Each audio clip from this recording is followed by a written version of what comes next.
හයි good morning. මේ මගේ morning routine එක. ඉතින් ඇඳේ විකාරයක් වගේ නටලා ඉන්න මම මේ විදිහට ලස්සනට හදාගත්තා. දැන් අපි යමු උදේට මොනවා හරි හදන්න. මේ විදිහට හාල් එක හොදලා රයිස් කුකර් එකට දාලා මම කරන්නේ වතුර එකක් ලිපේ තියෙනවා.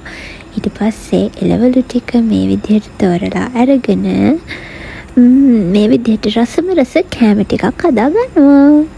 ගොඩක් දුරට ඉතින් කෑම වෙලට මැල්ලමක් නම් වරදින්නේ නැහැ. ඔන්න ඉතින් මගේ වැඩ ටික ඉවරයි.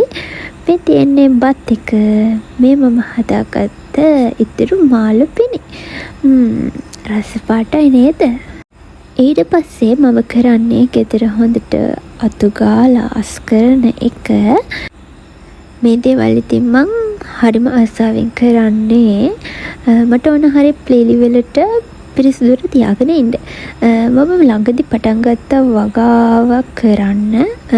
ඒකේ මම එළවලු පැල, මල් පැල වගේ දේවල් හිටවනවා. මේ මම බටු පැල වගේක් හදන්න දාන එක. ඉතින් ඊට පස්සේ මම වොෂ් එකක් දාගත්තා. දැන් මං උදේ කෑම වේල ගණ්ඩායි යන්නේ. මට එළියට යන්න වෙලා තියෙනවා. එහෙනම් ඉතින් bye bye.